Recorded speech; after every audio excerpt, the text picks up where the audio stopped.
Hello and welcome. My name is Michelle. I am your emotional resilience coach, and it is fantastic to have you here with me today. If you are tired of being sick and tired, if you're tired of being stuck, if you recognize that this is not what you want in your life, you're looking for something more, but you don't know what that more is, you are in the right place. I was there once upon a time. I needed to learn and discover that my patterns of being, the way I had embraced the world, the lenses with which I saw the world were often very negative, very dysfunctional. They were patterns and ways and means that I had learned to survive so much of the trauma that I'd gone through in my life. And quite frankly, they just weren't working for me. Yes, they were keeping me alive. Yes, I was surviving. Yes, I had moments of happiness and joy and peace and all the rest of it. But I would just keep slipping back into old ways and patterns of being because I wasn't recognizing them for what they are. And I wasn't allowing myself to step into my light and just thrive in this world. And so this is what I chat about. These are thoughts, these are ideas, these are new patterns of way that I offer to you. See if they resonate with you, see if you want to implement them in your life, and see if they are successful, if it is a new way of being is working for you. If this sounds like something that resonates with you, please do hit like, the subscribe, and the notifications button, and come along on this journey with me. All right, so today what I would like to chat to you about is making decisions.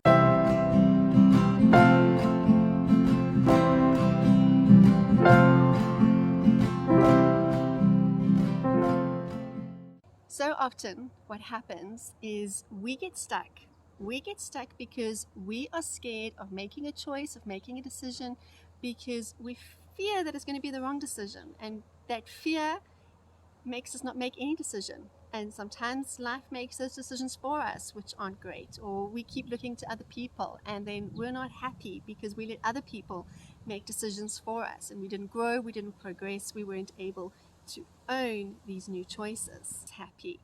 And sometimes we don't even know what that is. We're like, I don't know. I just want to be happy. Just let it happen. Just whatever it is, let it be. And that inability to choose, that inability to make a choice, in fact, keeps us miserable. It keeps us scared. It keeps us stuck. And it keeps us often from healing because we are giving our power over to life, universe, people, circumstances. We're not owning our stuff and we're going to fall. That's the thing. Make peace with it. Make peace with not all decisions are going to be the best decisions. Make peace with some of it we're going to have to pick ourselves up from, we're going to learn from, we're going to check it off too. Okay, that was an experience. This is what I learned. Let's try again. And that is the beauty of it, is that we always get to try again. And not every decision is going to be perfect and not every decision is going to be amazing. But we do need to start owning our choices. And I think we spend a lot of time just umming and ahhing and going, but what if? We what if on ourselves a lot, and this could happen and that could happen. And as I've spoken before, we catastrophize, we go into worst case scenarios and we live there in our head. Or we're so scared that it's not going to come about. And we're like, I really want this to happen, but what if it doesn't happen and it doesn't turn out the way I'm hoping? And am I going to be able to deal with that disappointment? You are. You are going to be able to deal with that disappointment. You are going to grow from it. You are going to learn from it. It is going to be something that you can put to experience and knowledge and wisdom, and you're going to grow better and stronger from these experiences. Okay? So it's just some advice on what to do. Start small. Start with little things. For example, what's for dinner tonight? Okay, we hate that decision, right? Especially as women. What do you want to eat? I don't know. I don't care. What do you want? All right, and we go with that. Like, whatever you want is good for me. Ask kids, what do you want for dinner? Let's make that. Okay, start with something small and inconsequential. What do you want for dinner? What do you want? Spend some time with yourself. What do I want to eat? What would be good? What would make me happy? What would bring me joy? Right? Little things count. When you get comfortable making bigger decisions, more defining moments, choices that are going to affect bigger things in your life. And the problem is when we look to other people, we're just giving our power away. We're just saying, I don't know, you do it. And we do it because most likely we were told, what do you know? You don't know anything, you just keep quiet. Or maybe we've made decisions in our lives that turned out disastrous, and we've done that to ourselves. This is a tape we've set to ourselves. What do I know? Look at the decision I made. Look how well that turned out. We get attitude with ourselves. We become mean with ourselves. And the truth is that we all make bad decisions from time to time. We all do the wrong thing. But I found watching people not making a decision is far worse, because it leads to regret, it leads to resentment, it leads to, oh, if only I'd done this, if only I did this at this time, if only I took this opportunity, if only I took this leap of faith, if only, right? What we're doing is we're trying to avoid pain by staying in pain, by staying in the pain of indecisiveness. We'll just hang out here in the land of I don't know, which is not very comfortable, because we're trying to avoid having a wrong decision and being uncomfortable. So do you see what I mean? It's a lose-lose. Take that leap. Get out of that discomfort of, I don't know, I'm too scared. Make that choice. Make that decision. If it is the wrong decision, if it is a bad decision, chances are you'll know pretty quickly, and you can reroute. You can change course. That's the beauty of life. You have that choice. You can change course. If it's something you can't change course with immediately, find an exit. Find a way out. How can I change the situation? How can I make this work for me? And then when we've done this and we're in our decision and we're going with it, you want to commit and you want to see it through. In the age of instant gratification, we're looking for instant results. Even with our healing, we're like, well, I've been doing this for a couple of weeks now, and why am I not seeing the fruits of it? We need to just stick with it. We need to understand that what we're doing in the case of healing, if you're going on the journey with me particularly, is we're learning new patterns, and these new patterns take time to override years and years and years of old patterns. And so we need to stick with it. We need to commit and say, this is what I'm doing, and I'm going to see this through, and I'm going to love this decision. We're going to make that choice, and we're going to love it. Because if we're not going to be committed to it, our brains are forever going to go, oh, but if only you'd done. It doesn't matter, because you're just going to drive yourself crazy in the land of what ifs, should haves, could haves, if onlys. None of it matters. Commit to where you are and be forward focused. Know your goal. Know what you want at the end, and say, this is what I'm aiming for. This is what I'm looking for. This is what I'm working towards. This is a decision I've made along the road to that end goal. In my case, it's healing, it's thriving, it's having more joy, it's being more resilient, because bad stuff still happens. It's picking ourselves up, and patterns take time to rewrite. So I'm going to fall back. Of course I am. Sick days, tired days, emotional days, hormonal days. They're going to be hard days, but it's okay. I'm going to stick with it, and the following day I'm going to try again, because this is a choice that I've made. This is a leap of faith that I have made.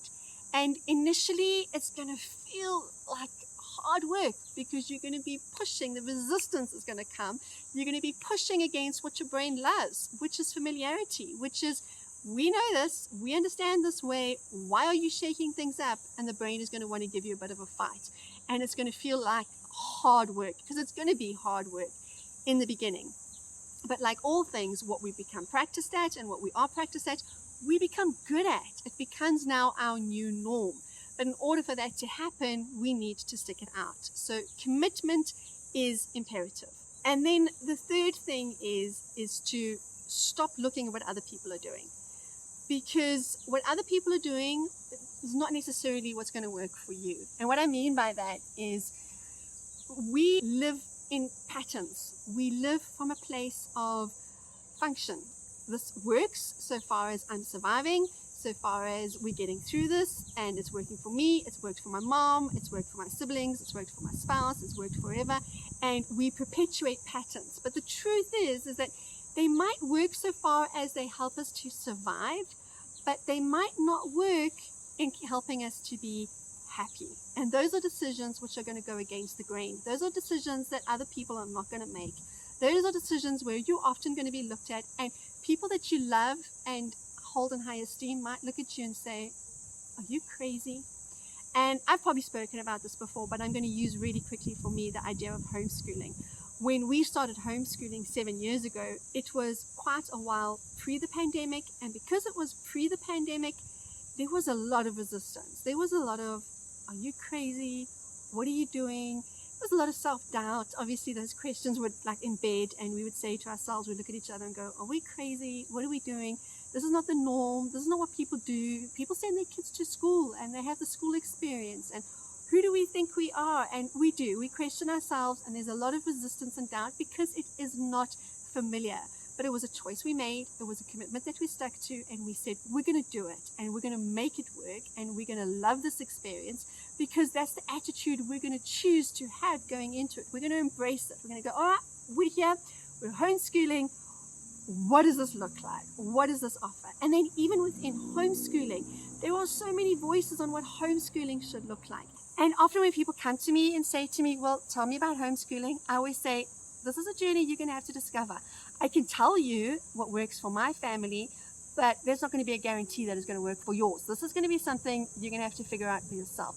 Do some research, enough just to make informed decisions, and then go for it. Your own style, your children's style, your parenting style, all these factors are going to come in and influence the dynamic of it. You know, you've got to find that balance, and you've got to stop looking out at what other people are doing and bring your focus back in and say, well, what is going to work for me? How does this look for me and my family? How is this going to help us? All right. These are the sort of things we need to do when making choices. Just bear in mind that there isn't necessarily a perfect decision. We get to make the decision to be the best decision for us, for ourselves, for our family. And there are going to be teething mistakes. You know, when I started my homeschooling journey, there was a lot of teething mistakes that I had to go through. And initially, my poor kids, because I was new to it and they were new to it, and at the time I was doing 3 of them in a day, I would start at 8 o'clock in the morning, and I'd work solely with one child, and then I'd work with another child, and then I'd work with another child, and they would come back for different subjects. And our days were long. We started at 8 and we ended at 5, and I was exhausted and I was burnt out. But in that time, I was reading, I was researching, I was implementing new strategies, new thoughts, new ways of being. Now, 7 years later, I can tell you we're finished before lunchtime. All right? Some days way before lunchtime. I have 2.5 left, half because I've got one who's doing his finals, and a lot of it is now for him self-study. But it looks different because we go through the teething mistakes. We commit, we stay, we find new ways, we adapt, we try some new things. We loved the decision we made. We were going to make it work for us, and we found ways to do that. All right, and we can apply this to all different things in our life. Make your choice, find ways to make it work for you. And I can say that for us in this particular decision, it was the best decision we made for us, our children, and our lives 7 years ago. It is a lifestyle that we don't regret. It is beautiful. But we had, at the time, a lot of resistance to it.